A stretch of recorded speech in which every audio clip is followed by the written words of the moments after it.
కేవలం 7,999 up to 10 kgs వరకు బరువు తగ్గి అధిక బరువు నుంచి వచ్చే ప్రధాన సమస్యలను దూరం చేసుకోండి.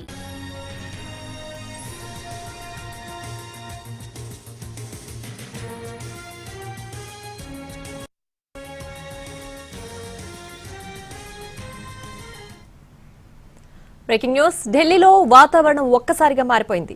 ఈదురుగాలులతో కూడిన భారీ వర్షం పడుతోంది. దీంతో లోతట్టు ప్రాంతాలు జలమయమయ్యాయి. రోడ్లపై భారీగా వరద నీరు చేరింది. వాహనదారులు తీవ్ర ఇబ్బంది పడుతున్నారు.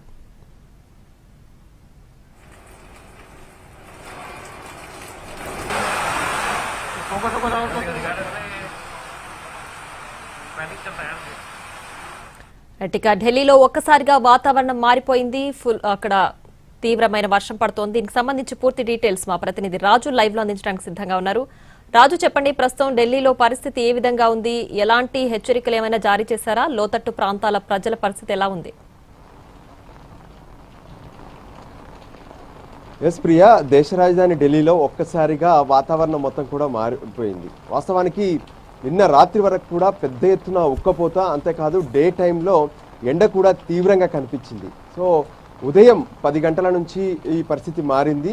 అంతేకాదు ఈ మధ్యాహ్న వేళనే మనకు చిమ్మ చీకటిగా మారిపోయింది వాతావరణం. మనం చూస్తున్నాము, దేశ రాజధాని ఢిల్లీ అంటేనే మనకు ఇండియా గేట్ ఒక ఐకానిక్గా చూస్తూ ఉంటాము. సో ఇండియా గేట్ ప్రాంతంలో పరిస్థితి ఎలా ఉంది అంటే ఒక చిమ్మగా చీకట్లు మనకు కనిపిస్తూనే ఉన్నాయి. మరోపక్క పక్కనే ఉన్నటువంటి నోయిడా, గురుగ్రామ్, దాంతోపాటు హర్యానా ఈ ప్రాంతాల్లో రెడ్ అలర్ట్ కూడా జారీ చేశారు. వాస్తవానికి ఒకవైపు అంటే దేశ రాజధానిలో ఎప్పుడు వాతావరణం మార్పు జరిగినా సరే ఆ సమయంలో ఖచ్చితంగా ఒక భారీ వర్షం అనేది వస్తూ ఉంటుంది. సో ఇప్పుడు ఎండాకాలం నుంచి ఏ విధంగానైతే ఆ తర్వాత వర్షాకాలం వచ్చింది, వర్షాలు కూడా భారీగా ఢిల్లీలో కనిపించాయి. సో ఇక వర్షాకాలం నుంచి చలికాలంలోకి వాతావరణం మారే అవకాశం కనిపిస్తుంది. ఒక రకంగా చెప్పాలంటే గత ఏడాది మాత్రం చలికాలం ముందే ప్రారంభమైన ఈసారి కొంత ఆలస్యంగా కనిపిస్తుంది.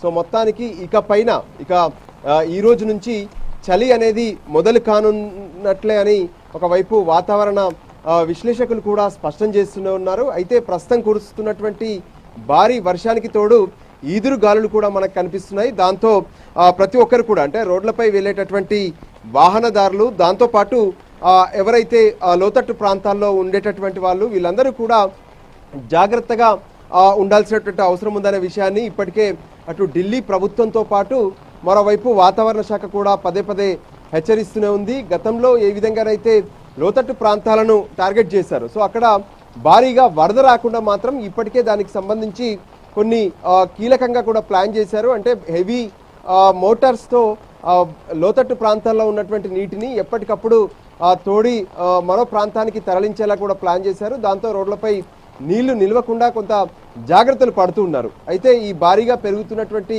వర్షం నేపథ్యంలో మాత్రం అనవసరంగా రోడ్లపైకి ప్రజలెవరూ రావద్దనే విషయాన్ని కూడా హెచ్చరికల ద్వారా జారీ చేస్తున్నారు. Right Raju, thanks for